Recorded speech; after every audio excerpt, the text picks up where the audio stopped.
Assalamualaikum warahmatullahi wabarakatuh.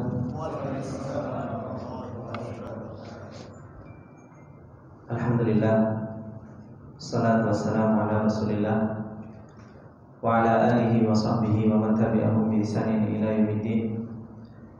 Allahumma la ilma lana illa ma 'allamtana innaka antal alimul hakim. Allahumma arzuqna ilman nafi'an wa rizqan thayyiban wa 'amalan mutaqabbalan. Allahumma 'allimna ma yanfa'una wa zidna ilma. Rabbi shrah li sadri wa yassir li amri wa hlul 'uqdatam min lisani yafqahu qawli. Rabbi zidna ilma warzuqna fahma. Ikhwani billah rahimani wa rahimakumullah jami'an.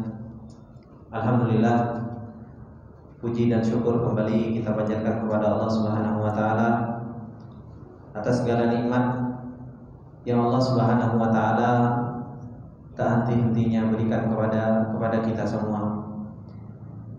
Dan insyaallah di kesempatan yang berbarokah ini, alhamdulillah, bapak kita dan orang tua saya dan guru saya, alhamdulillah Ustaz Abu Izi, bisa menyempatkan waktunya untuk bisa bersilaturahmi, katanya. Bersilaturahmi ke teman-teman di Bekasi. Seperti yang sudah kita ketahui semua, bahwasanya termasuk nikmat yang besar yang Allah Subhanahu wa taala berikan kepada hambanya, yaitu seseorang diberikan oleh Allah Subhanahu wa taala seorang guru, yang dimana seorang guru itu mengajarkan kepada kita tentang perjalanan kita menuju Allah Subhanahu wa taala, dan bahwasanya seorang guru itu adalah merupakan sebuah nikmat yang Allah Subhanahu wa taala berikan kepada hamba-hambanya. Oleh karena itu, mumpung ada guru saya, maka ana meminta kepada Al-Ustaz Abu Izi hafizahullah taala di dalam silaturahmi bersama teman-teman. Dan sebelumnya Ustaz, ini teman-teman Bekasi yang alhamdulillah setoran mukhtasar, yang setoran mukhtasar, meskipun ya alhamdulillah ada yang sepuh, yang paling sepuh siapa? Pak Sus nih, Pak Sanusi, alhamdulillah. Tapi alhamdulillah teman-teman semangatnya ada, dan semoga Allah Subhanahu wa taala terus menjaga semangat tersebut dan selalu diberi istiqomah oleh Allah Subhanahu wa taala. Maka ikhwani billah rahimani wa rahimakumullah, enggak lama insyaallah kita akan minta nasihat dan mungkin bagaimana sih perjalanan belajar bahasa Arab, karena kitab yang antum hafal itu karyanya beliau. Jadi insyaallah beliau yang akan lebih banyak memberikan nasihatnya kepada kita semua. Nah, Ustaz, falyatafadhal mashkurun. Di sini. Temu lagi, Ustaz. Enggak sananya.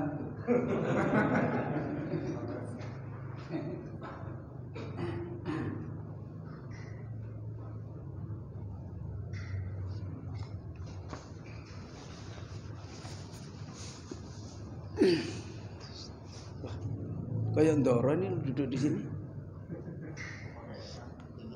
Enggak apa-apa Pak, seadanya aja. Ya, ini aja enggak apa-apa. Kalau kursi bukan kursi gitu, kursi kayu yang keras tuh. Iya. Kalau kursi gitu malah nggak nyaman duduknya, karena dari dulu biasa pakai bangku kayu jadi.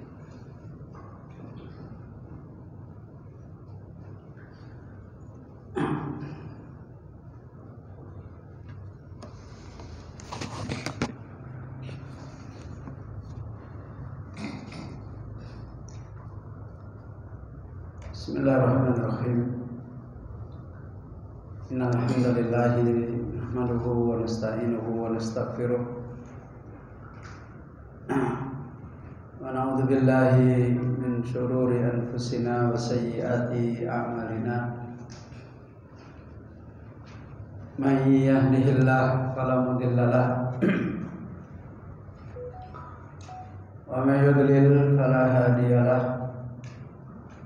وأشهد أن لا إله إلا الله وحده لا شريك له وأشهد أن محمدا عبده ورسوله صلى الله عليه وآله وسلم وبعد.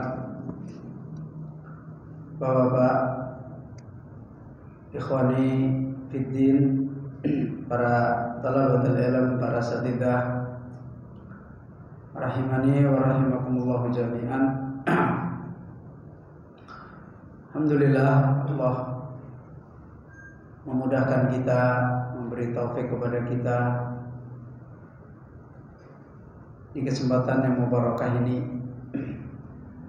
Kita merasakan dan meraih apa yang disebut oleh Rasul kita Muhammad sallallahu alaihi wa alihi wasallam, faman kana min ahli sa'adah fayuyassaru amala ahli sa'adah. Siapa yang dia orang yang termasuk golongannya orang-orang berbahagia, fayuyassaru amala ahli sa'adah, maka dia dimudahkan oleh Allah Azza wa Jalla pada amalnya orang-orang yang berbahagia.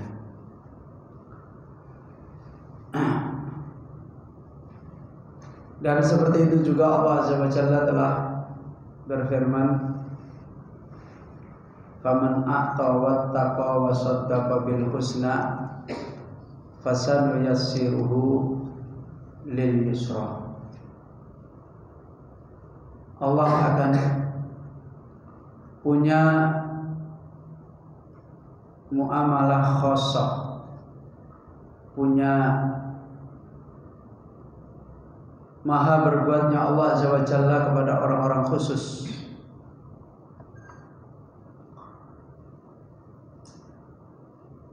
Kepada orang-orang yang mereka memiliki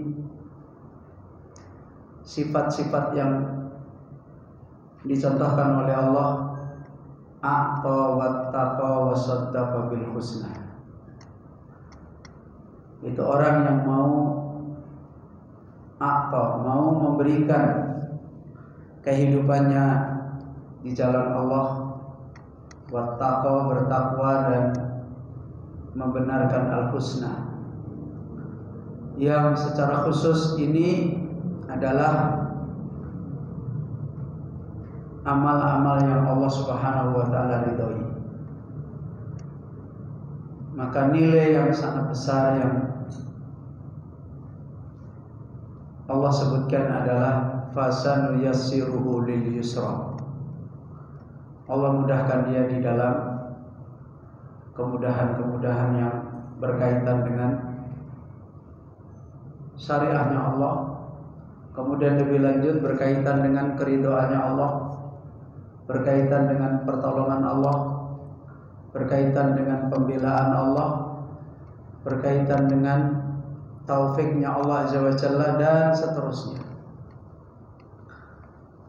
Dan puncak dari seorang hamba meraih fasal yassiruhu lil yusra itu adalah kembali kepada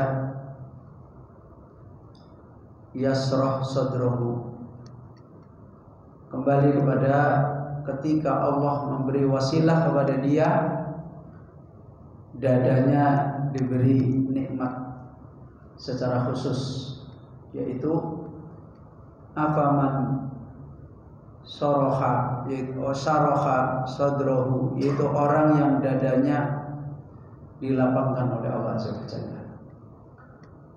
Yang tidak ada lain itu adalah kembali kepada juga apa yang dinasihatkan oleh Rasulullah sallallahu alaihi wasallam, yufaqihu fiddin. Orang yang Allah fahamkan dia di dalam urusan agamanya. Ayo ikhwah, perjalanan ini adalah perjalanan yang ajib, perjalanan yang menakjubkan. Rasulullah SAW saja menyebutkan perjalanan ini akan menjadikan pelakunya menjadi al-ghuraba, menjadi orang-orang yang gharib. Akan tetapi para ulama menyebutkan meskipun mereka gharib, mereka adalah mahbub. Karena tidak setiap gharib itu mahbub. Di tengah orang-orang yang baik dia jadi pencuri. Gharib enggak? Gharib tapi tidak mahbub, tidak mahmud, tapi madmum. Ya. Gharib yang berbahagia. Bahkan dia menjadi orang gharib yang dirindukan, dicintai. Sekalipun orang-orang yang tidak sesuai dengan dia, tidak cocok dengan dia. Ya. Karena itu meskipun kaumnya Nabi Lut tidak suka sama Lut, tidak suka sama pengikutnya Nabi Lut alaihissalam, mereka masih memberi nilai yang luar biasa kepada Lut dan kaumnya. Apa? Qaumun yatatahharun. Mereka adalah kaum yang suci, yang baik. Jadi mereka sendiri itu tahu kita ini orang gak genah, dia orang baik, walaupun mukhalafah. Dan untuk menjadi orang-orang yang menempuh perjalanan yang gharib ini, banyak perbekalan yang harus dimiliki, khususnya untuk meraih perjalanan yang gharib itu adalah semua kembali kepada gharib di dalam yufaqihu fiddin. Gharib di dalam diberi nikmat oleh Allah al-fiqhu fiddin. Dan itu salah satu sifat besar orang-orang yang mendapatkan al-gharib al-mahbub. Orang yang punya perjalanan sebagai orang di dunia yang gharib, tetapi orang yang dicintai Allah, dicintai ahli bumi, karena mereka menjadi orang-orang salihuna fi unasin su'in. Dia menjadi orang soleh di tengah orang-orang su'. Kemudian mereka menjadi orang yang yuslihuna ma afsadan nas. Menjadi orang yang selalu memperbaiki, membuat kebaikan apa yang telah dirusak oleh manusia. Karena itu, walaupun zahirnya para nabi, para rasul itu tidak disukai manusia, pada dasarnya sebenarnya manusia butuh mereka. Hanya karena mereka mendapati proses mukhalafatul hawa, bertentangan dengan hawa nafsunya, sehingga akhirnya mereka secara zahir menjadi orang yang mungkin sampai pada tingkatan memusuhi. Tapi sebenarnya itu yang mereka butuhkan. Ayo ikhwah wa bapak, ikhwani wa akhwati fiddin. Ada satu nasihat yang tadi disampaikan oleh Ustaz Baidowi tentang hakikat nikmat untuk meraih yufaqihu fiddin. Yang tadi disebutkan oleh beliau, salah satu nikmat yang Allah berikan kepada seorang hamba adalah ketika didatangkan menjadi wasilah yufaqihu fiddin itu orang yang sebagaimana kalau diistilahkan ke dalam bahasa kita guru di dalam ilmu. Kalau dibahasakan di dalam bahasanya Rasulullah sallallahu alaihi wasallam, rabbaniyun, orang-orang yang mendidik. Permintaan ini bukan permintaan yang asing, bahkan jauh-jauh setelah Allah memberikan nikmat pada Arab di Makkah berupa Baitullah, Ka'bah, yang Ibrahim alaihissalam membangunnya dengan meletakkan qawaid, kaidah-kaidahnya yang begitu besar, dan secara zahir sampai hari ini masih menjadi salah satu wasilah simbol kebaikan kita, taqarrub ilallah, Baitullah. Namun demikian, Ibrahim punya permintaan yang begitu besar setelah membangun itu. Permintaan supaya di tengah-tengah mereka ada guru yang mengajar. Sebagaimana Ibrahim berdoa alaihissalam, Rabbana wa ba'as fihim rasulan yatlu alaihim ayatika wa yuzakkihim wa yu'allimuhumul kitaba wal hikmah. Ya. Wahai Allah, utuslah wa ba'as fihim rasulan, utuslah di tengah-tengah mereka rasulan, seorang rasul yang Allah memberikan sifat rasul itu yatlu alaihim ayatika, dia membacakan ayat-ayat engkau dengan kaidah yang seperti Allah Azza wa Jalla tuturkan. Kemudian wa yuzakkihim, memperbaiki, kemudian menumbuhkan, karena tazkiyah di dalamnya ada makna membersihkan, memperbaiki, dan ada makna zakat, tumbuh. Ya. Kemudian wa yu'allimuhumul kitaba wal hikmah, dan mengajarkan rincian daripada ilmu dari kitab dan dari sunnah. Dan Rasulullah SAW pun,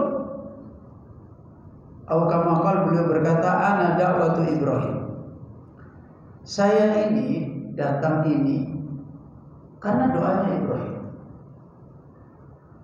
Beliau al-alama as-Sa'di bahkan menerangkan di dalam tafsir beliau tentang ayat yang seperti tadi. Kalau nggak salah di Al-Quran ada 4 ayat. Kata beliau al-alama as-Sa'di,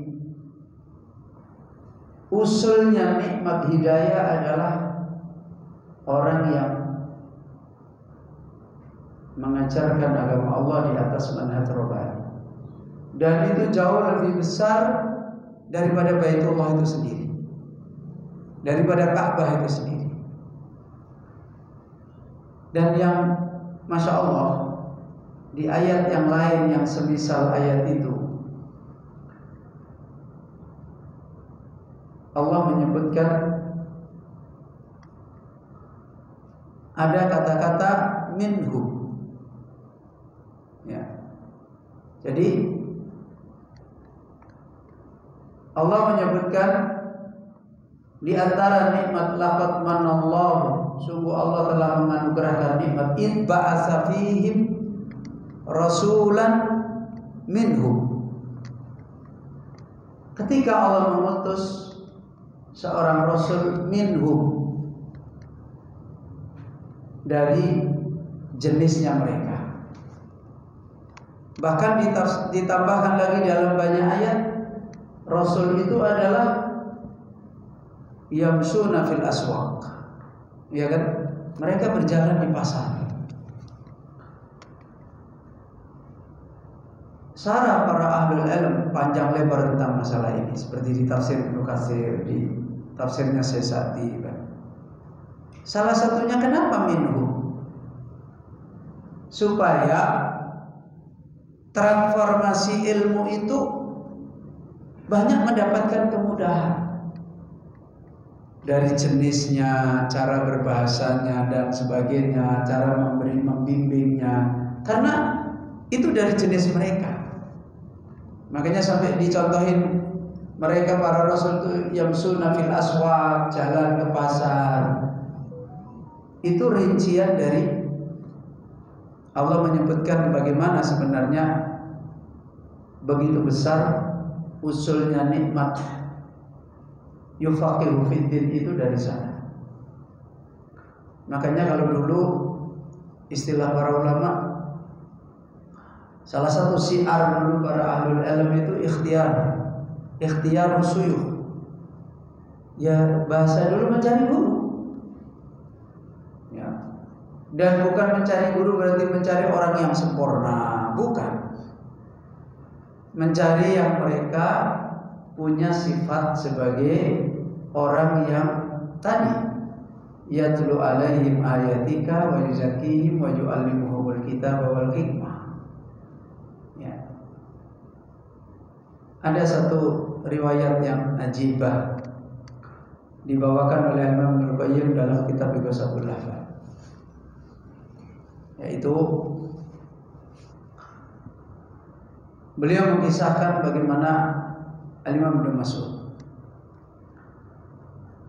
Saya hafal secara panjang lebar, hanya faedahnya aja.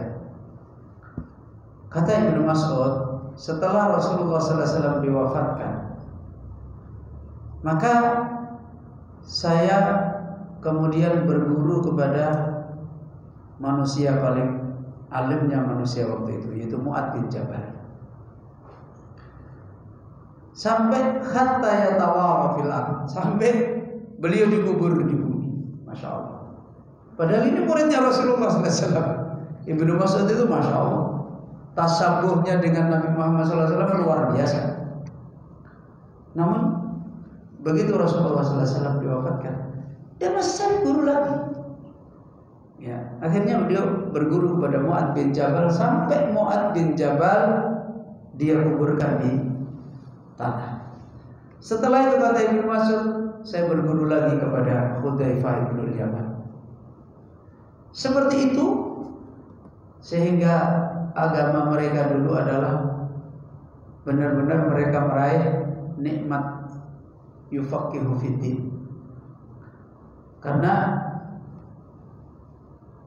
usul daripada nikmat yufaqihu fiddin adalah ketika kita ditolong oleh Allah mendapatkan perjalanan ilmu yang dibimbing oleh orang-orang yang mereka diistilahkan para ulama dengan berbagai macam istilah.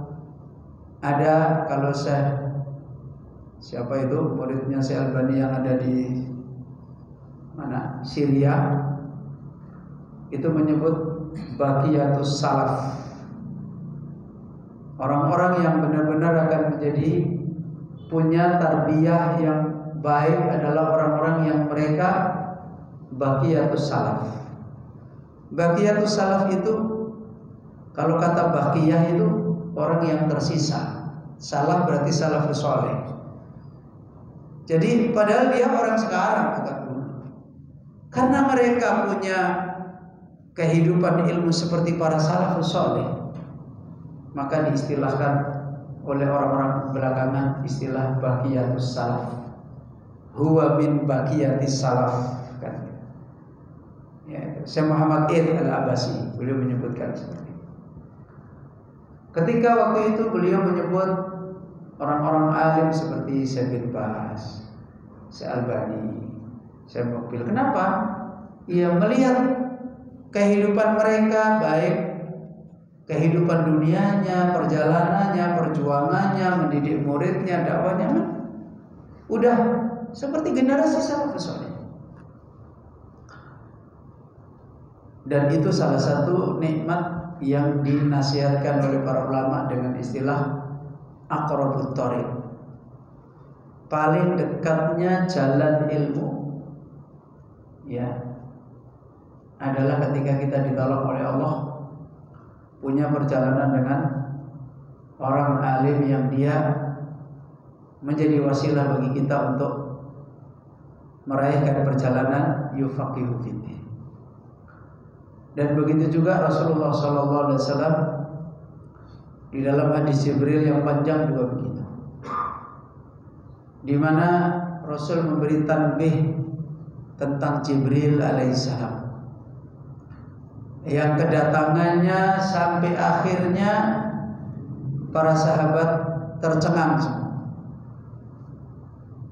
ya, melihat adabnya, perjalanannya, kehidupannya. Di majelis itu semua sahabat melihat kedatangan dia sampai prosesnya berdasarnya. Mereka adalah orang-orang yang hanya tercengang dengan sosok itu.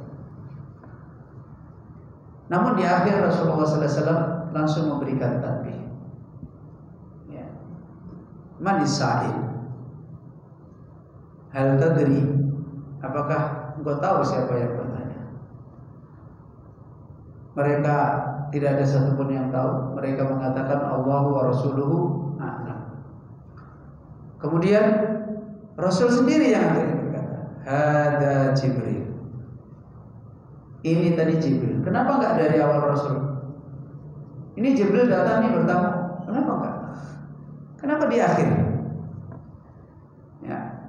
Setelah para sahabat itu melihat semuanya, sampai pakaiannya, rambutnya, sampai duduknya, sampai cara berbicaranya, perjalanan ilmunya, dialognya dengan Rasulullah SAW, yang menunjukkan benar-benar orang alim ya, Masya Allah.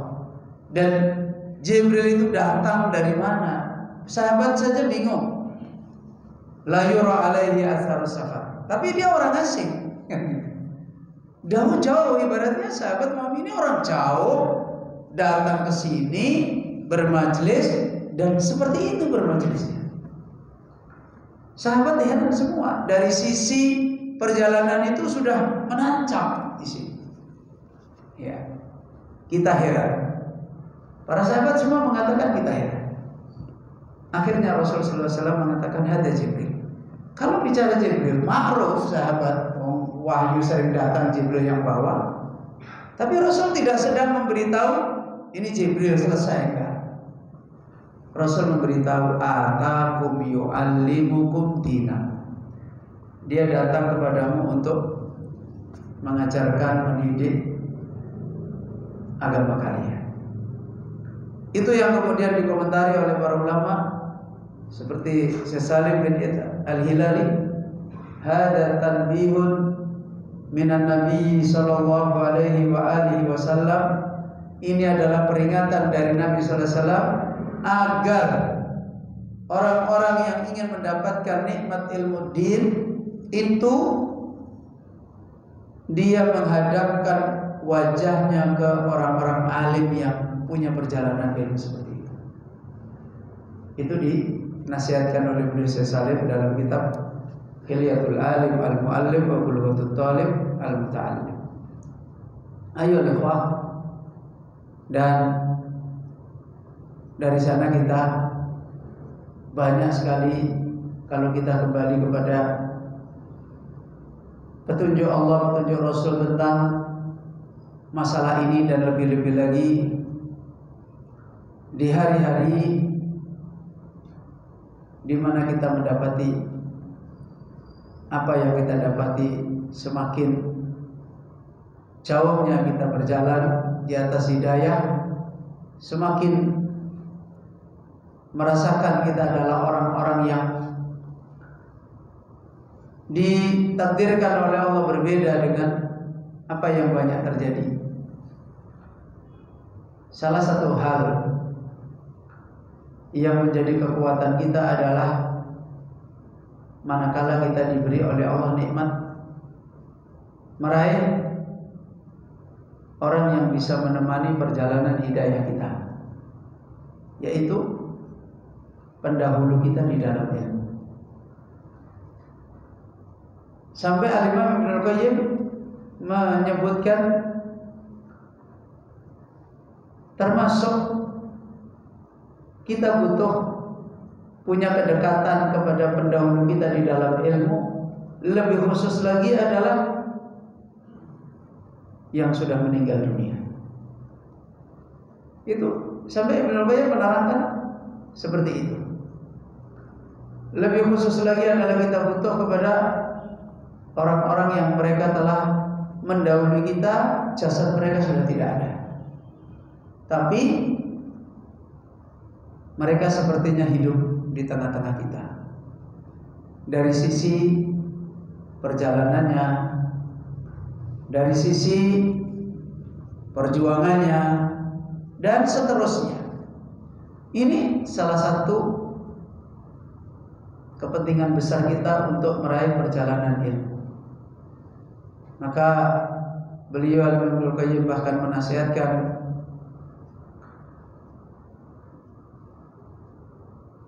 annal qalba lamma tahawwala li hadzal safar talaba rafiqan ya'nasu bihi fis safari. Kata beliau Ibnu Qayyim, ketika hati kita ini tahawwala li hadzal safari, telah bergerak di dalam perjalanan safar di dalam hidayah ini, yang hakikatnya adalah safar ke akhirat,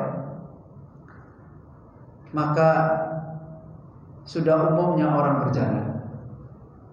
Apalagi semakin tidak banyak orang yang berjalan, maka kekuatan itu diantaranya adalah talaba rafiqan. Dia butuh mencari rafiq, mencari orang-orang yang menemani dia di dalam perjalanan agamanya Allah, dalam perjalanan ilmunya Allah Subhanahu wa taala. Apalagi di saat di sana terkadang mendapatkan hikmah, ada orang yang menentang, ada orang yang nggak suka, ada orang yang manusia. Ujian ini, ujian kehidupan muamalah ini cukup besar. Ya. Apalagi ketika kita sedang menjalani perjalanan ilmu, yang pasti kembali kepada kaidah hidup. Asyaddun nasi bala'an al-anbiya. Manusia paling banyak ujiannya para nabi. Dan nabi itu nikmat besarnya adalah ilmu. Summal amsal, maka siapapun yang nanti mencontoh nikmat para nabi, walakin warasul ilma, pasti fitnahnya besar. Dan di antara yang akan menjadi kuatnya perjalanan dia dalam itu adalah rafiqon ya'nasu bihi fi safar. Dia sangat sekali butuh rafiq, teman perjalanan di dalam ilmu yang akan menggembirakan dia di waktu safar, menguatkan dia, menyenangkan dia, membuat dia meraih kekuatan dan sebagainya. Ya. Dan beliau Imam Ibnu Qayyim ketika menasihatkan seperti ini, bahkan beliau berkata, wa man arada hadzal safara fa alaihi bi murafaqatil amwat. Siapa yang dia menghendaki pada perjalanan ini, maka wajib atas dia untuk punya sahabat, punya teman, bahkan al-amwat, orang-orang yang sudah meninggal dunia. Hum fil alami ahya'un, tapi dia jasadnya sudah meninggal, tapi di dalam alam ini seperti masih hidup. Ya. Fa innahu yablughu bi murafaqatihim ila maqsadihi. Di mana letak kepentingannya? Orang-orang seperti ini, dia dengan berteman, dengan bersahabat pada mereka, itu dia akan sampai kepada tujuan dia di dalam perjalanan ini. Ya, akan sampai. Untuk apa? Dan beliau mengingatkan, falyahdar min murafaqatil ahya alladzina fin nasi amwatun fa innahum yaqta'una alaihi tariqah. Dan hati-hati dalam perjalanan ini, jangan kita nanti punya orang-orang yang menjadi sahabat kita dalam perjalanan ini, jasadnya hidup, tapi sebenarnya orang-orang mati di tengah manusia. Ya, jasadnya hidup, tapi sebenarnya di tengah manusia adalah orang-orang yang meninggal dunia, orang yang mati. Hal yang demikian ini dibawakan oleh Ibnu Qayyim, perkataannya para salaf, syattana baina aqwamin mauta tahyal qulubu bi dzikrihim wa baina aqwamin ahya'in tamutul qulubu bi mukhalatatihim. Sangat telah jauh ya, antara kita bersahabat dengan kaum yang jasadnya sudah meninggal tapi hatinya hidup tatkala kita menyebut mereka, antara kaum yang jasadnya masih hidup tapi hatinya mati. Ini menunjukkan kita di dunia ketika mengambil perjalanan ilmu dari orang-orang yang tidak bisa mendidik kita untuk kepada perjalanan ilmu yufaqihu fiddin yang sebenarnya, itu mukhalatatihim, bergaul kepada mereka ibaratnya adalah kita bergaul dengan orang yang jasadnya hidup hatinya mati, dan akan membawa kita yang seperti ini. Maka ayo ikhwah, ini sekaligus kita menjadi faham. Ternyata kita di dalam perjalanan hidayah membutuhkan sahabat yang harus terus menemani kita di dalam hidayah sampai kita berhasil sebagaimana mereka berhasil. Sebagaimana doa kita, wali ikhwanina alladzina sabaku, ya, wali ikhwanina alladzina sabaku bil iman. Beliau Sa'di rahimahullah ketika menjelaskan ayat ini, doa kepada orang yang seperti ini menunjukkan adanya kamalul mahabbah, adanya sempurnanya cinta antara yang mendoakan dan yang didoakan. Kenapa? Karena hakikat doa adalah paling tingginya orang mau memberikan kebaikan kepada orang lain, itu doa. Ini menunjukkan bagaimana seorang itu mendapatkan nikmat yufaqihu fiddin itu. Di antara usul mereka adalah mereka punya teman yang akan menjadikan mereka punya perjalanan ditolong oleh Allah Azza wa Jalla, baik dengan guru yang mereka sudah meninggal dunia, itu kebutuhan kita juga, tapi mereka adalah orang yang qabul, ilmunya nafi. Dan begitu juga kita juga harus punya guru di zaman kita, sebagaimana tadi rusulan minhum, itu berarti ada di tengah kita. Apa faedahnya?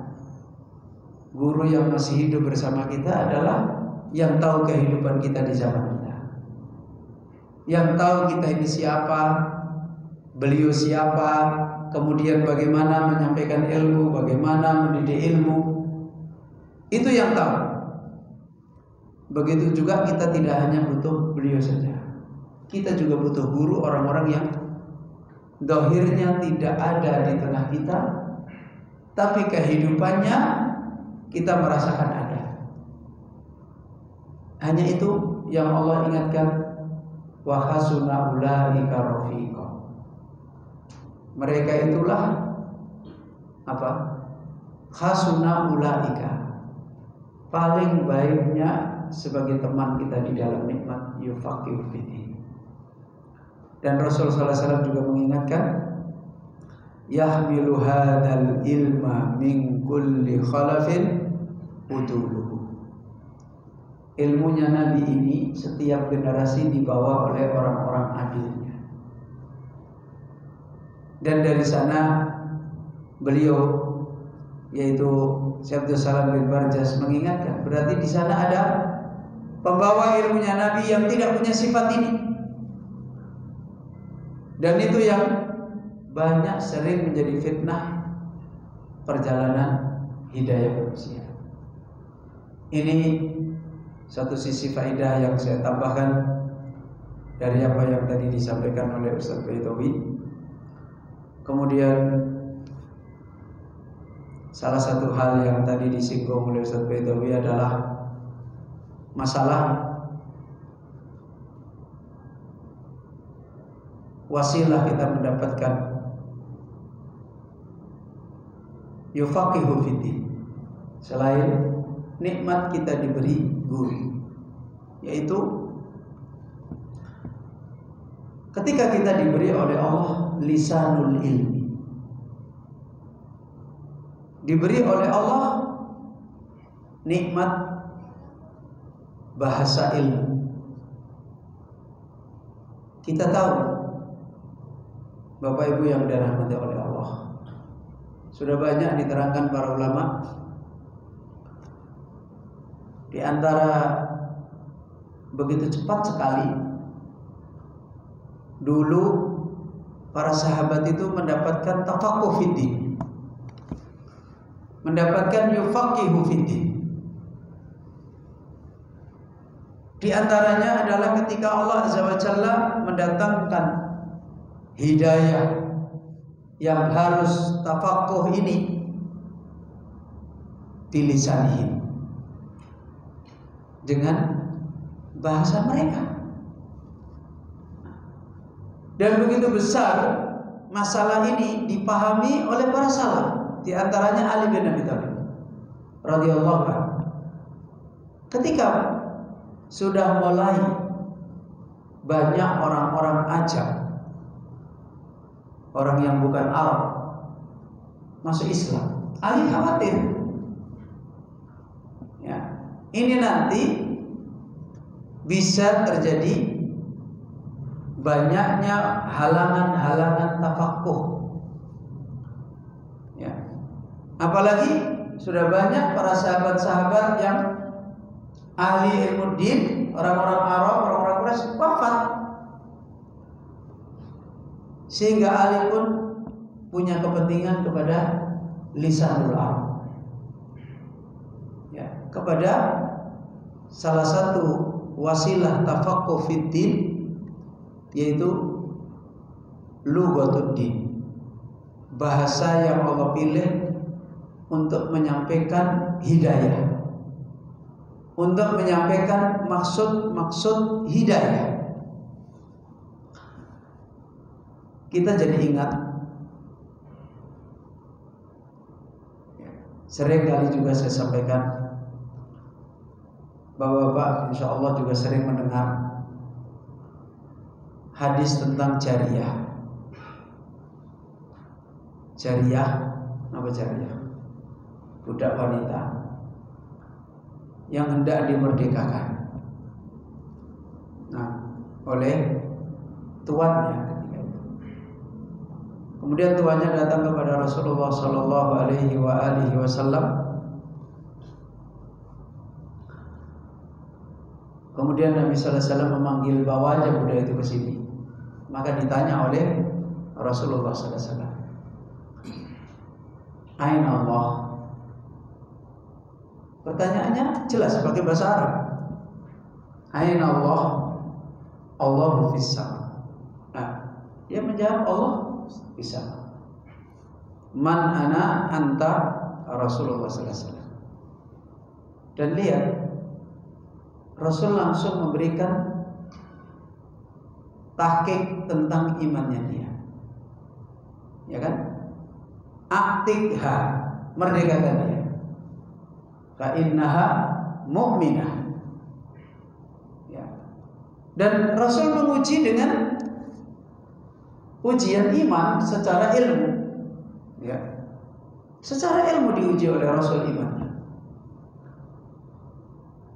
Dan ini bukan berarti Nabi kita SAW gak punya basirah tentang kok gampang sekali orang baru seperti itu langsung dinilai mukminah.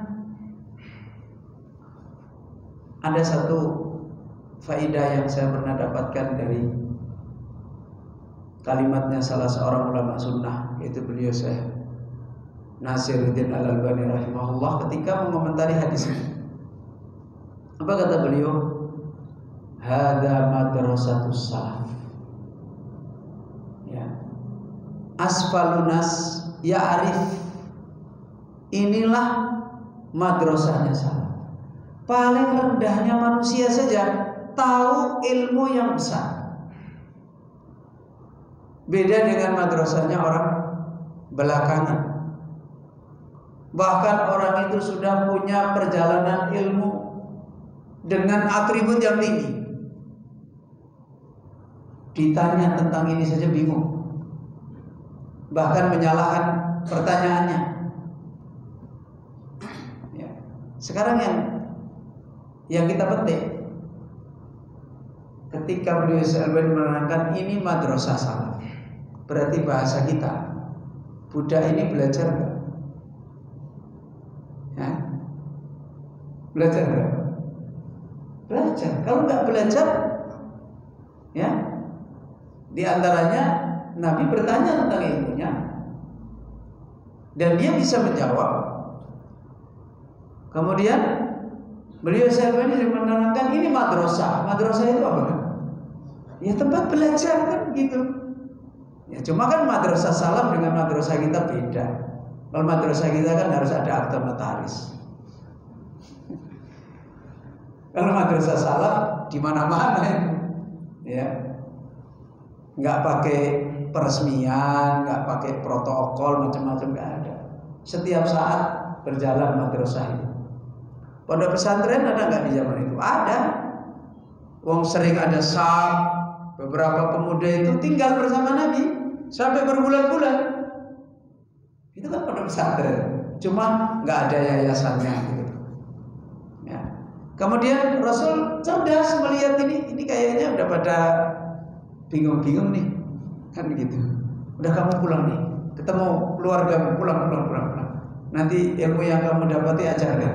Itu kan pondok pesantren. Cuma kan nggak ada gedung olahraganya, kan nggak ada. Ya. Jadi yang jadi masalah, Syekh Albani melihat dari mana budak ini bisa menjawab Allah bisa. Ya kan? Sementara orang sekarang malah heran dengan pertanyaannya. Jangan-jangan ini hadis palsu. Kan gitu. Syekh Albani dari mana dia budak ini bisa menjawab? Madrasahnya mana? Nah, apakah dia pernah ikut kajian salaf yang ada zaman sekarang? Nah, pernah. Hidupnya aja dulu. Nah, tabligh akbar enggak ada. Kata Syekh Albani, la'allaha tasma'u sayyidaha hina yaqra'u ayatul Qur'ani a'amintum man fis sama. Semoga dia mendapatkan ilmu itu. Kemungkinannya dia mendengar tuannya. Tuannya membaca ayat a'amintum man fis sama. Ketika dia ditanya aina Allah, dia jawab pakai kata fis sama yang ada di situ. Yang jadi perhatian Nabi mengatakan innaha mu'minah. Padahal iman itu kan harus paham. Masa iman enggak paham diberi rekomendasi? Enggak mungkin. Ya. Yang jadi masalah sekarang, dengan apa Buddha ini bisa memahami ini? Sementara kita yang hari ini orang lagi diterangin fisama itu punya dua makna, bingung gimana ini fisama kok punya dua makna? Fi bimana Allah, sama bimana jihadul ulum. Ini pening, nggak paham-paham, nggak paham-paham maksudnya. Dari mana Buddha ini? Sekarang kita tahu ayat yang dia dengar ayat Aamintum man fis sama. Bahasa apa itu? Bahasa Arab. Dan beliau hidup di lingkungan Arab. Transfernya adalah dengan faidah dari bahasa. Karena Allah membawakan lisanul Arab itu untuk mengantarkan maksud-maksud hidayah. Secara asal, kalau kita kembali kepada dohir daripada ilmu, ya makna itu tidak bisa lepas dari huruf dan lafaz. Sehingga ketika Ahlussunnah menerangkan mengikuti dohirnya ayat, ya dohir ayat mesti memahamkan. Kalau orang lughahnya itu paham, Buddha itu ngerti, ya, insya Allah, ya dia berangkat dari faidah itu. Ya tentu nilai imannya Buddha ini tidak seperti nilai imannya Abu Bakar Siddiq, tapi secara lurusnya faidahnya betul, nggak terbawa kepada pemahaman yang aneh. Sekarang dari mana? Wong dia ketemu Rasul kapan? Nggak pernah. Dari mendengar Tuhan. Di zaman itu seorang wanita budak lagi. Kita tahu budak itu orang ajam kebanyakan. Dan mana ada budak itu sengaja bermajlis sama tuannya. Tapi Masya Allah, dia mendapatkan paham dengan apa? Bilisanin Arabiyyin mubin. Ya. Dengan bahasa Arab yang Allah jelasin dan dia hidup di dalam lingkungan bahasa Arab. Sekarang yang kita tanya, budak ini tahu nahwu sorof nggak? Tahu nggak Pak? Ya nggak tahu, belum ada pelajaran nahwu sorof waktu itu. Lah kok bisa? Ya kan bahasa itu sebelum dinodai, dikotori, nggak usah diterangin ininya pun dia sudah maksud. Seperti misalnya orang Jawa, dulu cuma dikedipin aja, gini-gini, ngerti. Ya, sudah tahu sikapnya harus apa, itu ngerti. Tapi coba hari ini, setelah anak-anak kita kemasukan aneh-aneh, kita kedipi, dikira kita mau meninggal dunia. Kan malah begitu Pak. Ya karena dulu lisanul Arab itu masih bersih, masih terjaga, belum kena ajam, belum terkena nyeleneh-nyeleneh. Kata budak pun dengar Al-Quran ngerti dengan modal bahasa Arab aja. Ya. Dan itulah salah satu Allah memberikan tafaqquh fiddin. Makanya beliau Al-Allamah Sa'di bahkan menerangkan wa nususul kitabi was sunnati allati yata'addaru ihsa'uha kulluha tashtariku fi dalalatiha ala hadzal asli. Nas-nas kitab dan sunnah yang menghitungnya nggak bisa lagi dibatasi, semuanya sepakat menunjukkan dalil atas usul mengimani Allah ini. Kemudian beliau menerangkan sifatnya dalil. Sifatnya dalil dari Quran dan Sunnah. Ilmu wahyunya Allah Azza wa Jalla. Kata beliau, wahiyya fi ghayatil wuduhi wal bayani wa a'la maratibis sidqi. Masya Allah. Dan dia nas-nas hidayah ilmu ini, kata saya tadi, fi ghayatil wuduh, berada di dalam puncaknya kejelasan. Puncak bukan cuma jelas, puncak cacak yang terang sekali itu. Ya. Wal bayan. Kemudian wa a'la maratibis sidqi. Dalil dari Quran dan Sunnah itu berada paling tingginya tingkatan kebenaran.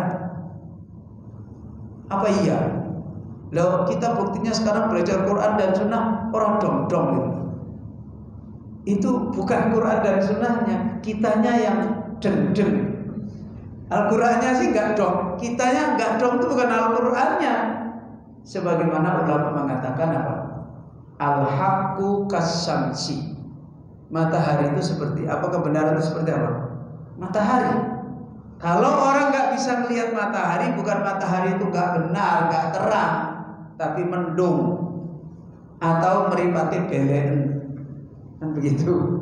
Berarti ada masalah. Karena mendung atau matanya lagi belen, baru nggak bisa. Sekarang dari mana nas-nas Al-Quran itu a'la maratibis sidqi? Dari mana nas-nas ilmu yang ada di dalam Islam itu fi ghayatil wuduh wal bayan? Kata beliau mengambil pemahaman mukhalafah, fa innal kalamu innama yaksuru bayanuhu wa dalalatuhu li umurin salasatin. Kalam, ya, media ilmu, wasilah ilmu kan kalam. Kata Allah, hatta yasma'a apa? Kalam Allah. Loh, orang musyrik aja di zaman dulu, kalau dia minta perlindungan, fa'ajirhu, kan gitu, lindungi. Ini salah satu madrasah. Nah, kita malah diusir. Zaman Nabi ada orang musyrik datang minta suaka, dikasih. Tujuannya apa? Tujuannya hatta yasma'a kalam Allah, sehingga dia mendengar kalam Allah. Kata para ulama, sehingga dia dapat hidayah. Loh, dengar kalam Allah dapat hidayah. Kita ngaji diterangin sampai jongkok, orang dapat. Karena kadang-kadang ada wasilah-wasilah yang besar yang kita nggak ngerti. Ya. Kata beliau, kalam itu akan tidak punya nilai ilmu, cacat ilmunya, nggak terang, nggak bisa diambil faidah kalau kalam itu ada di dalam penyebab 3 perkara. Pertama, jahlul mutakallim. Kalau yang ngomong itu punya sifat bodoh, maka omongannya orang bodoh nggak ada nilai ilmunya. Kan begitu. Bodoh tentang ilmu yang ada. Ya. Seperti misalnya ilmu tentang jembatan, yang ngomong adalah dokter gigi. Jahlul mutakallim apa enggak ini? Jahlul mutakallim kan? Makanya apa yang terjadi? Omongannya dia tentang jembatan bisa dijadikan pegangan? Enggak karu-karuan. Itu pertama. Sekarang Al-Quran, siapa yang berbicara? Allah. Rasul, siapa yang berbicara? Allah. Dan Allah alim. Allah adalah zat yang maha berilmu, punya sifat ilmu. Dan ilmunya Allah Azza wa Jalla sudah banyak diterangkan di dalam Al-Quran. Kemudian siapa Rasulullah? A'lamun nas. Maka dari sisi ini Al-Quran dan Sunnah itu wuduh, ya. Karena yang bicara hidayah, yang bicara adalah Allah. Kemudian Rasul yang diajari oleh Allah, diberi wahyu, jelas berarti bersih dari jahil. Perkataan siapapun kalau bersih dari jahil, maka akan mendapatkan nilai ilmu. Orang yang mendengarkannya akan dapat. Itu sifat pertama. Sifat kedua, kalam itu adalah bersih dari al-kadhib wal ghis. Apa? Ada kebohongan, ada penipuan. Walaupun orangnya itu terkenal alim, tidak jahil, tapi sifatnya nggak amanah. Bagaimana kira-kira omongan dia? Bisa bernilai ilmu yang terang? Enggak. Dan dari mana amanah itu dijamin? Al-Quran itu dari sisi bersihnya dari kadhib nggak usah ditanyakan lagi. La raiba fi. Sunnah Rasulullah SAW bersihnya dari kadhib, Allah sudah menjamin. Ma dhalla sahibukum wa ma ghawa wa ma yantiqu anil hawa in huwa illa wahyun yuha. Dari mana kita bisa menilai ketinggian sebuah perkataan itu bernilai ilmu yang terang kalau bersih dari apa? Kedustaan, kebohongan, pemalsuan. Sekarang kedustaan itu, pemalsuan itu, kebohongan itu lahir dari siapa? Lahir dari orang yang tidak punya sifat rahmah. Ya. Rahmah itu apa? Isalul manafiq. Rahmat itu adalah orang yang punya sifat dan mutlak dia memberi manfaat kepada manusia. Dan orang yang benar-benar mau memberi manfaat kepada manusia, kalau dia berbicara ada kebohongan, gak akan ada. Pedagang yang dia tidak mau, yang benar-benar ingin memberi kebaikan pada pembeli, bohong gak dia? Enggak. Ini ada yang rusak, diomongin. Ini kan gini. Karena dia ingin memberi kebaikan pada pembeli. Dan Allah telah menerangkan sifat Allah Arhamur Rahimin. Nabi Rahimun. Dan bukti yang paling jelas sempurnanya sifat rahmatnya Allah, begitu juga Nabi itu adalah Nabiur Rahmah. Apa? Allah itu gak butuh makhluk. Dan Nabi juga la yuridu minhum jazaan wala syukur.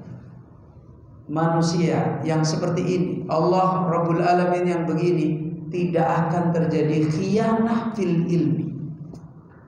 Dan dengan adanya ini, maka bukti yang nyata kuwatun nasiha.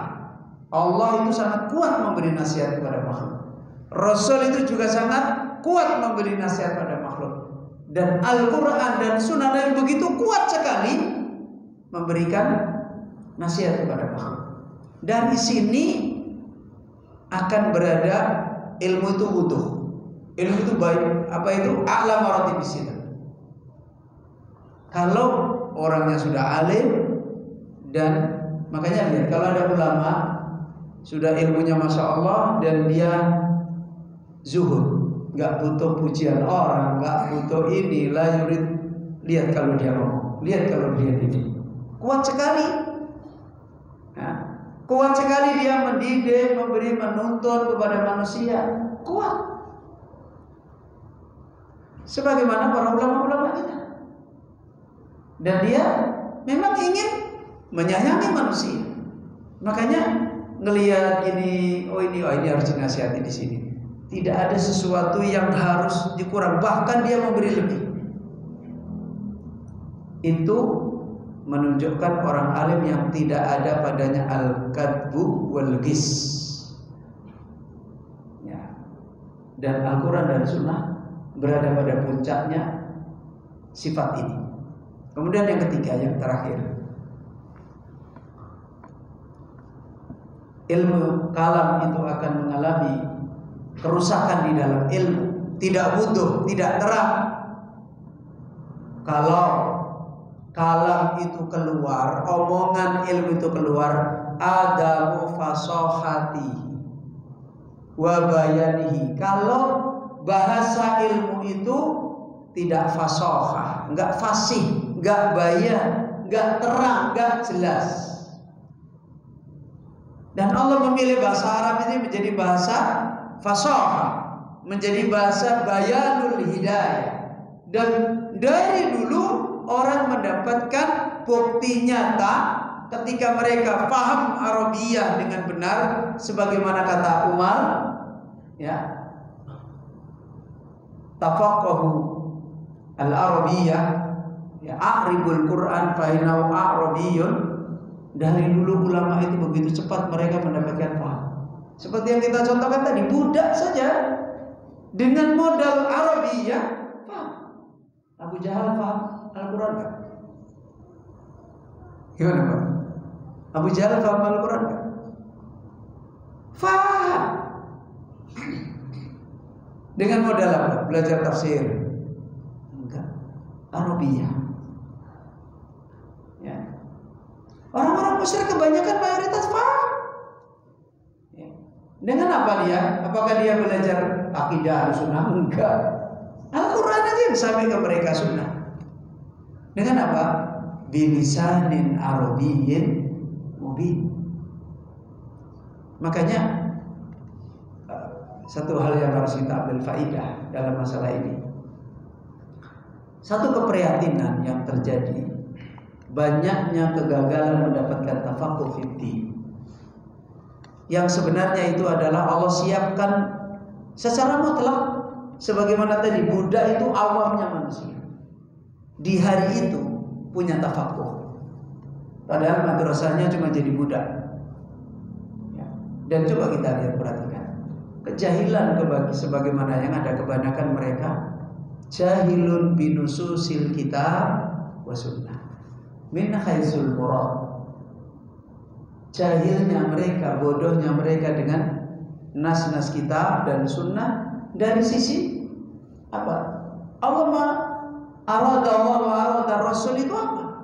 Dan salah satu penghalang mereka adalah jahilun bil arabiyah. Karena mereka adalah orang yang bodoh dengan bahasa Arab. Ya. Mereka ayat dibaca, Al-Quran dibaca, sunnah dibaca, hadis dibaca, tidak tahu apa-apa. Padahal banyak sekali ayat Al-Quran, sunnah Nabi dengan modal awam dan tahu lughatul Arabiyah itu bisa dimengerti, ya, bisa dipahami. Dan itulah yang menjadikan perjalanan kita di dalam ilmu itu akan lebih akrobat thoriq. Inilah maka kalau tadi disampaikan Ustaz Baidowi tentang Mukhtasar, dari awal buku ini ditulis bukan sebagai mu'allafah, bukan sebagai ingin membuat karya tulis, juga sama sekali. Karena ingin keprihatinan saya sejak saya masih muda. Saya pulang dari pondok pesantren itu masih PGA kelas 1, saya sudah mengajar madrasah diniyah. Ya, dengan gaya yang pada waktu itu saya punya dari pondok tradisional seperti itu. Tapi dalam perjalanan itu muskil terus. Sampai saya di PGA itu sedih saya melihat teman-teman saya. Calon guru agama mayoritas nggak tahu bahasa Arab. Sehingga saya kadang-kadang pulang dari PGA itu keliling ke kos-kosannya teman-teman saya, ngajari bahasa Arab. Tapi ya kita masih merasakan banyaknya kesulitan, kendala. Terus begitu sampai Allah bukakan perjalanan ke sunnah. Ya sama, kita juga punya kepentingan gimana tuh. Tapi Allah takdirkan banyak hal, dan ini panjang.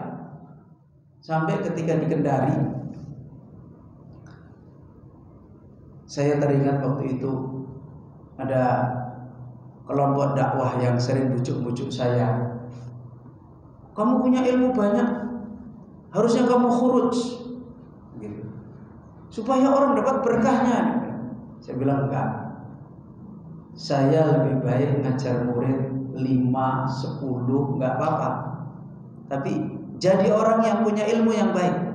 Saya nggak selamanya berada di tempat ini dan sebagainya. Saya nggak selamanya betul terus, kadang-kadang juga saya salah.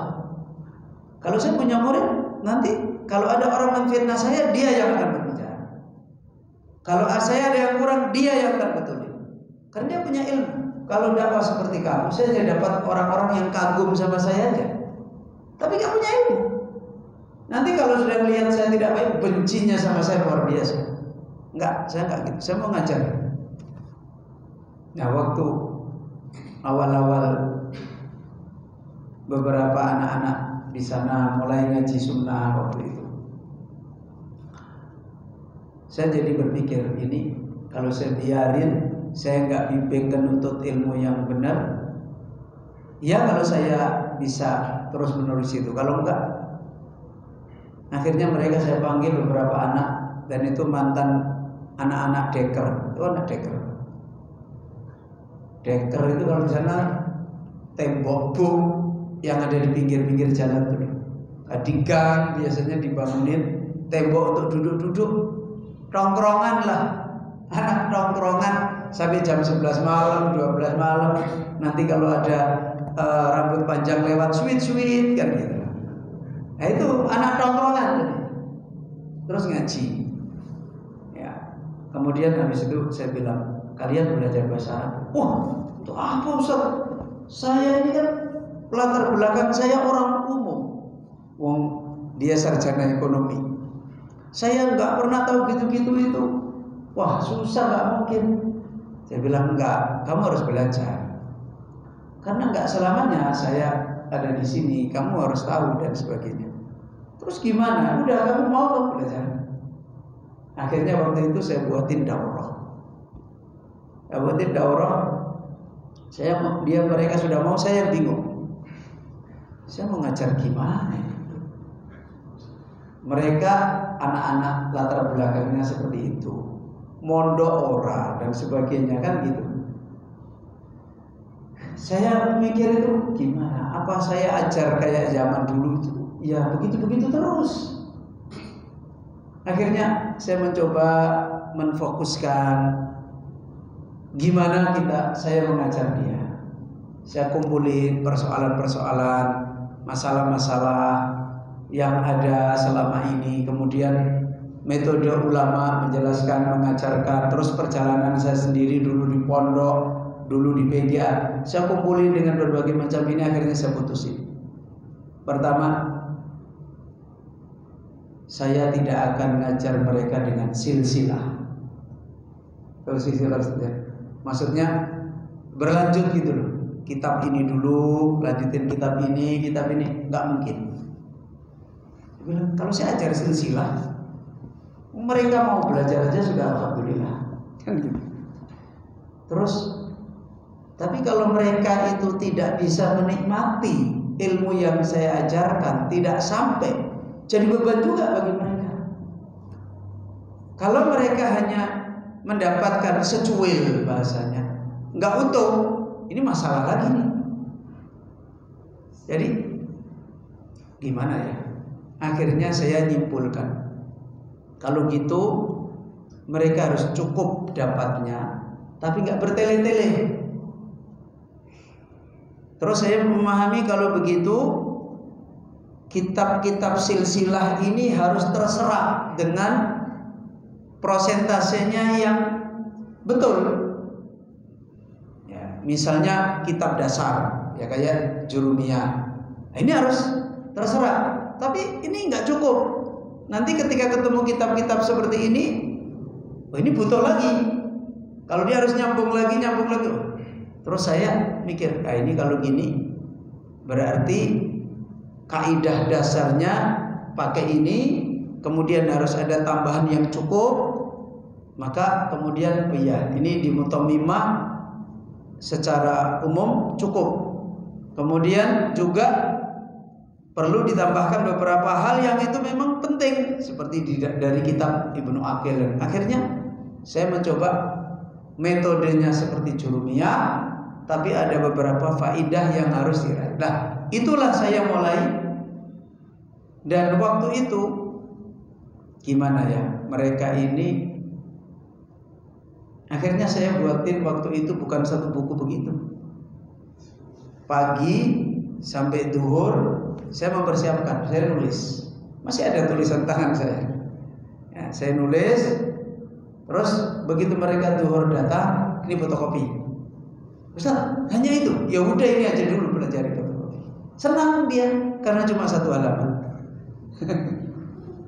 Senang. Nanti habis baru tak kasih lagi. Ada rokah. Wah, ini senang dia berarti, alhamdulillah. Saya tulisin. Ya, saya tertibkan kenapa harus sorof dulu, kenapa tidak nahwu dulu. Pokoknya semua kita tata sesuai perjalanan ilmu. Dan akhirnya alhamdulillah 4 bulan selesai. Dan waktu itu cuma 35 halaman beberapa. Sampai kemudian di Semarang saya tulis ulang hal-hal yang masih dibetulin, saya betulin lagi, saya ini lagi. Kemudian tertulis tangan, sampai kemudian akhirnya banyak yang minta, kemudian diketik, dicetak, dan akhirnya jadi sebagaimana sekarang. Dan itu yang paling pokok adalah pengajarannya. Karena memang bukan maksudnya untuk nulis buku, enggak. Karena untuk mengembalikan pengajaran yang bisa cukup, yang sistemik, yang tertib. Terus cara mengajarkannya harus menjamak, bisa ini, dapat ini, dan sebagainya. Sehingga tidak bertele-tele, dia ini sudah meraih perjalanan pokoknya. Lisan sudah terbiasa untuk fuskah, faham ada. Kemudian lafaz-lafaz mufradatnya juga didapat. Dah, pengajarannya inilah yang kemudian, metodologinya inilah yang menjadi acuan. Makanya kalau sekarang ada orang nanya, Ustaz, saya pengen punya buku antum, untuk apa? Ini Ustaz untuk apa, mengetahui masalah ilmu nahwu. Jangan buku saya, bukunya ulama banyak. Wong ini juga dari sana. Ya banyak bukunya para ulama. Ini bukan buku untuk dijadikan taklif, enggak. Tapi buku untuk dijadikan metode bagaimana kita ada jalan kemudahan untuk meraih ilmu Arabiyah, khususnya fuskah, lughatul fuskah, yang itu dirintis sejak zaman Ali bin Abi Thalib dengan ilmu nahwu. Ya, dari situlah yang mungkin sedikit kita singgung tadi terkait dengan bahasa dan terkait dengan buku Mukhtasar, yang sebenarnya semuanya itu adalah kembali kepada bagaimana kita mendapatkan salah satu aqrabat thariq, paling dekatnya jalan di dalam tafaqquh fikih. Dan ketika ya tadi disampaikan oleh beliau, di Semarang orang-orang yang dulu saya jalin ya seumur beliau-beliau. Bahkan kemarin saya ketemu lagi santri awal yang usianya udah sepuh, ya. Kalau saya ngajar, beliau itu nyatet rajin, tapi semua Latin semua. Ya nggak apa-apa, tapi saya tetap ngajar, tetap pakai kitab Arabiyah. Kenapa? Karena memang ada tujuan tersendiri. Bukan cuma sekedar kita ingin dapat kaidah nahwu, enggak. Ada tadrib, ada qiraah, ada mufradat, banyak yang mau diraih. Ibaratnya sekali jalan sekian kaidah ilmu didapat. Karena muskil yang ada, khususnya banyak di Indonesia itu begitu. Ada pinter kaidah, nggak ngerti tadbir. Qiraahnya grodal gradul, nggak karu-karuan. Itu beliau, bapak yang saya sampaikan tadi, awal setoran. Kalau setoran begini, fa'alu, itu begitu. Masya Allah. Akhirnya nggak tahu sudah sekian tahun, akhirnya bisa setoran akidah wasitiyah sama saya. Padahal ya usianya udah sepuh. Dan saya bilang, kan sering dibujukin sama tetangga-tetangga yang kreatif. Udah tua kok belajar kayak gitu. Itu tetangga kreatif. Ya nggak apa-apa, namanya orang kreatif kan. Saya bilang, Ustaz gimana itu? Saya bilang, iya kan bilang aja, saya belajar itu bukan untuk jadi ulama, bukan untuk jadi dai, tapi semoga cucuku, anakku, atau mungkin anaknya cucuku, semoga rintisannya dari saya. Karena mayoritas para ulama orang itu ada rintisan. Kadang mbahnya mulai dulu, mbahnya orang jadi ulama, ya kan? Terus bapaknya ibu, padahal bapak ibunya juga nggak jadi ulama. Nanti cucunya, anaknya cucunya, nggak ada orang soleh mendadak, tiba-tiba nggak ada rintisan ilmu, terus jadi kuat itu. Nah, coba lihat perjalanannya para ulama, nggak ada. Dan itu perjalanan ilmu yang kita masukkan. Dan kita sendiri sering sama ibu-ibu di Jakarta, ada nikmat besar kita di dalam belajar, bukan pinternya, tapi kita punya kehidupan hidayah dengan guru. Sehingga walaupun akhirnya kita belajar bahasa Arab, di situ guru kita akan tahu, oh ini kayaknya yang mustaran ini kepalanya lagi pening nih. Tahu, oh ini kayaknya digoda anaknya nih. Oh ini kayaknya istrinya lagi ngambek nih. Oh ini macam-macam. Akhirnya kita berinteraksi dan kita punya faedah perjalanan. Dan dari situ bukan berarti kita nggak dapat faedah-faedah. Kadang kita dibimbing, oh beriman tuh begini. Kita dibimbing, oh ngurusin istri itu begini. Kan tidak perlu ada tabligh akbar tentang istri, ketemu. Dulu ada santri itu bingung dengan istrinya. Akhirnya ya dia masih belajar nahu sorof, bingung, ribut, istrinya macam-macam. Ayo udah saya tak silaturahim ke rumah. Istrimu nanti ada, ya enggak apa-apa Ustaz. Begitu saya silaturahim, saya ajak ngomong istrinya, ngomong biasa sambil minum teh macam-macam. Besoknya gimana istrinya? Alhamdulillah Ustaz sudah enggak ribut-ribut. Ya udah, dia cuma pengen dibaperi itu kalau begitu. Begitu dibaperi sebentar, oh alhamdulillah. Ada yang dulu juga. Jadi beliau itu pegawai di Telkom. Nah karena ikut belajarnya malam, pulangnya itu jam 11. Lihat istrinya itu jadi CRG. Ini kenapa ini sebab minggu ini kok pulangnya kok dikunci Pak, nggak dimasukin. Dia tidur di luar. Pagi-pagi subuh baru masuk. Beliau lapor sama saya. Terus suatu ketika tiba-tiba beliau datang ngaji bawa mobil, dalamnya ada istrinya. Loh, Pak, namanya Pak Nana. Kok ada istri? Iya, dia pengen ngerti tempat saya belajar. Oh bagus, nggak apa-apa. Setelah hari itu, besoknya saya tanya, gimana Pak Nana?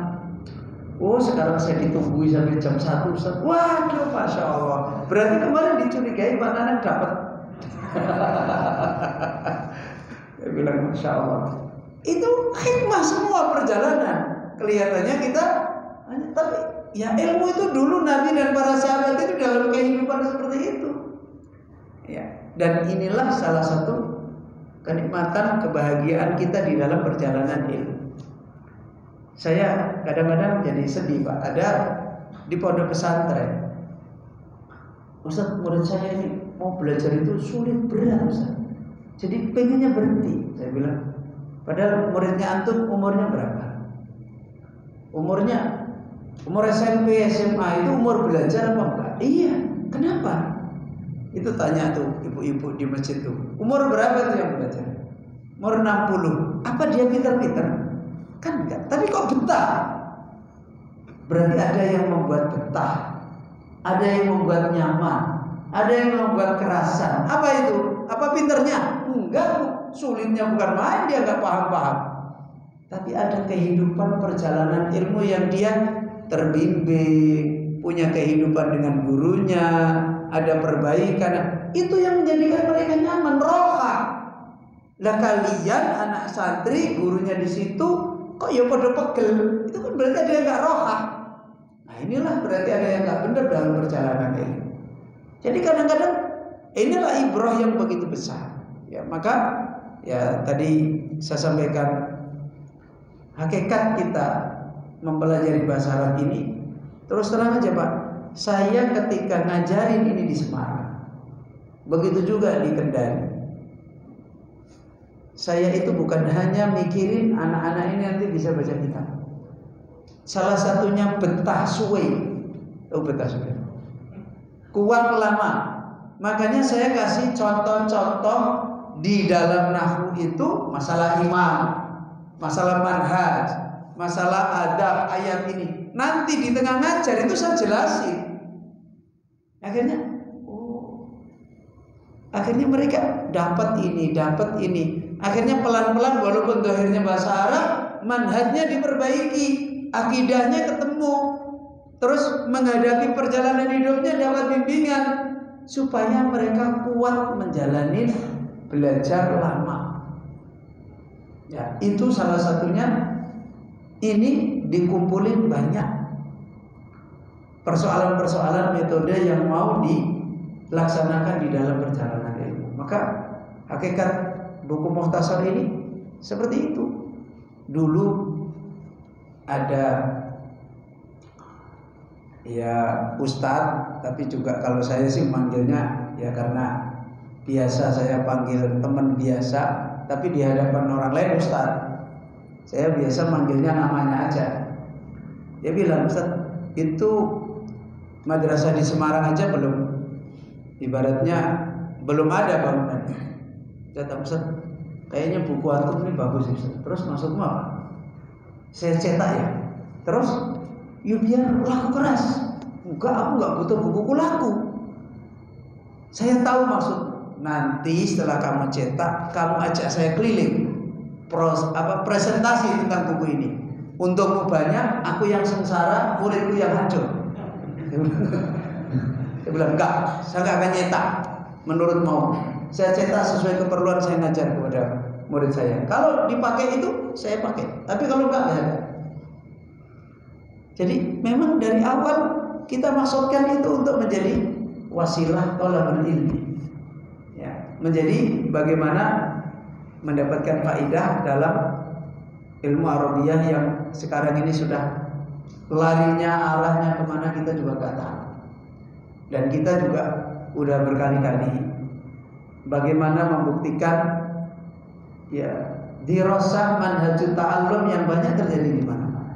Sebenarnya persoalannya adalah penataan ilmu dari sisi ilmu itu talaqi. Dari sisi ilmu itu diambil, dipelajari, diajarkan. Itu masalah besarnya di dalam masalah ilmu. Seperti yang dinasihatkan beliau Syekh Abdul Aziz As-Sadakhan. Problem umat ini adalah al-fawda fi talabil ilmi. Kekacauan di dalam menuntut ilmu. Masalahnya di sini. Bahkan beliau membawakan perkataan Ibnu Taimiyah. Jadi orang kalau mengalami fawda di dalam thalabul ilmi, kasratul kutub lam tanfa'hu illa khairan. Banyaknya kitab tidak memberi manfaat pada dia kecuali kebingungan. Itu adalah dari fawda fi thalabil ilmi. Maka Bapak-bapak ikhwah semua, muhimmahnya di sini adalah betulin belajar. Ustaz kapan bisanya bukan urusan Ustaz.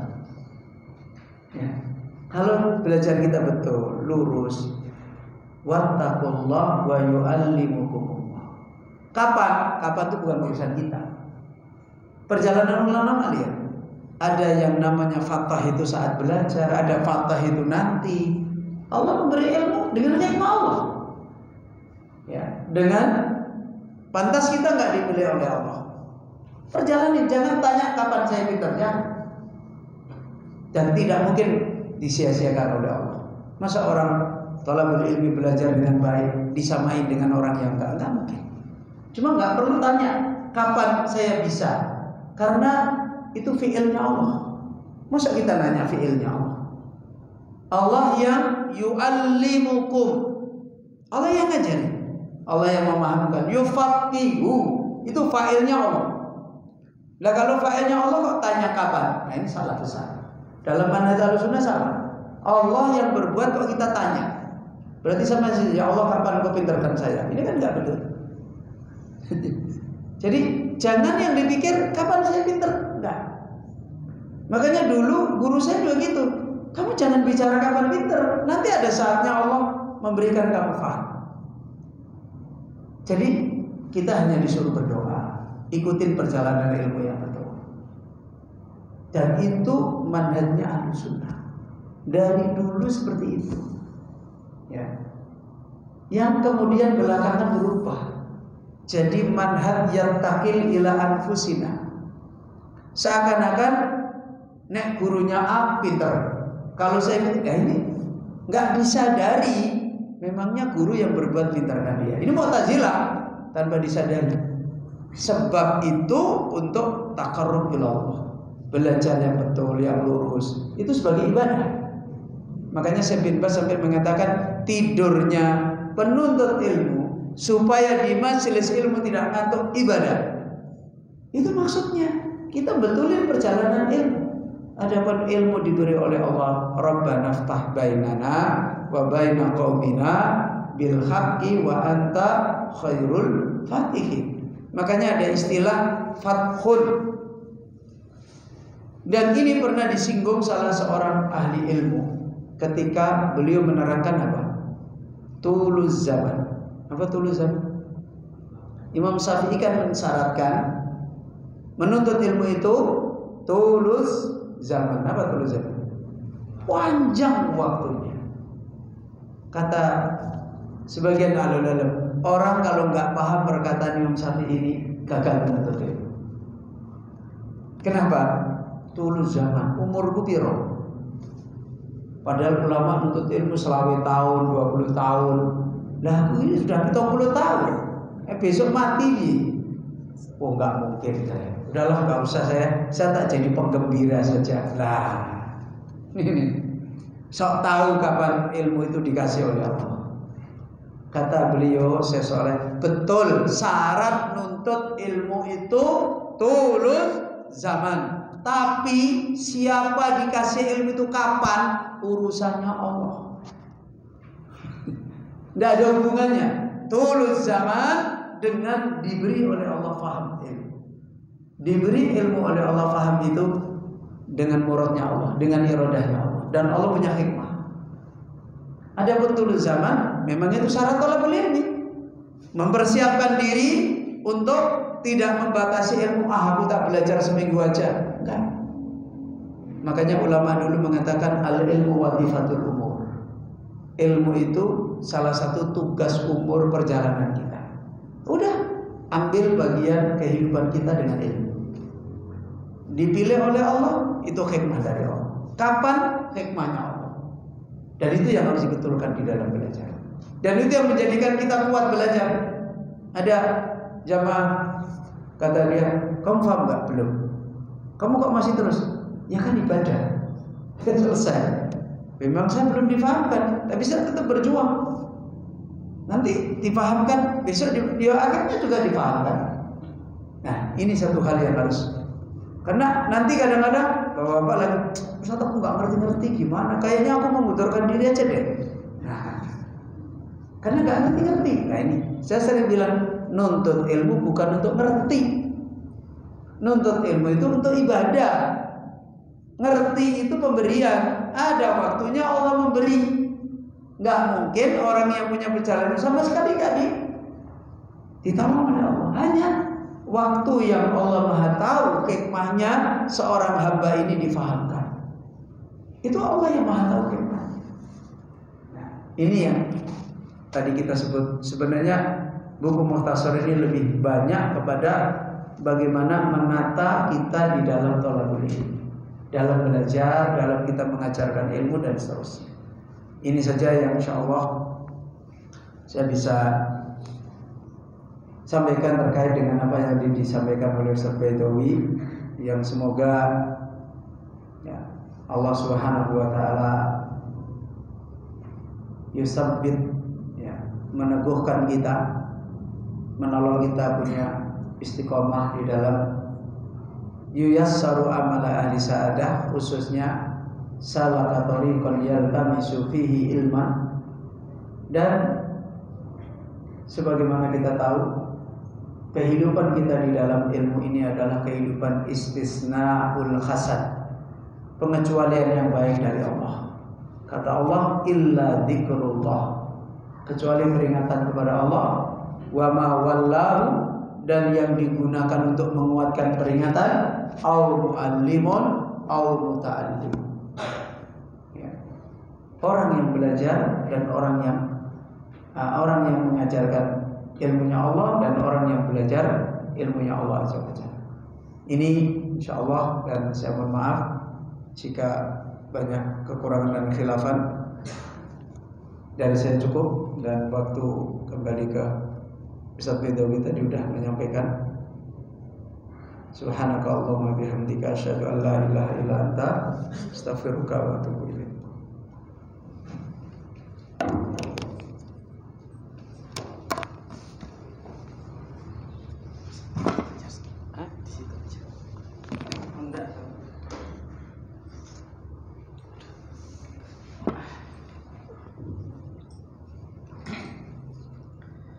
Bismillahirrahmanirrahim.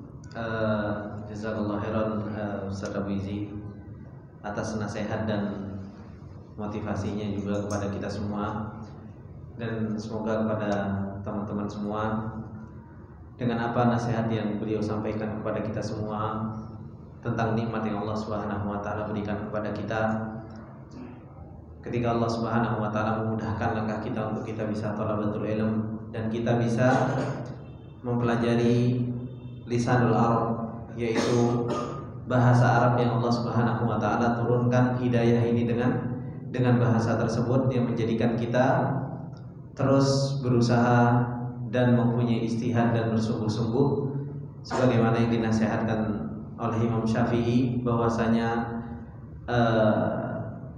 nggak dapat ilmu kecuali dengan 6 hal, yaitu salah satu dari 6 hal tersebut yaitu hirsun, begitu pula ijtihadun, yaitu semangat dan harus bersungguh-sungguh setelah kita minta pertolongan kepada Allah Subhanahu wa taala. Mungkin sampai sini dulu pertemuan kita, ikhwan. Jadi tambahan darsnya insyaallah nanti online, Ana kirimkan pakai audio insyaallah bismillah, karena waktunya sudah 5:30. Insyaallah kita cukupkan sampai sini dulu. Insyaallah kita santai-santai, mungkin ada yang mau bertanya-tanya sama Ustaz Abu Izi. Hafizahullah ta'ala. Subhanakallahumma bihamdika asyhadu an la ilaha illa anta astaghfiruka wa atubu ilaik. Wassalamualaikum warahmatullahi wabarakatuh.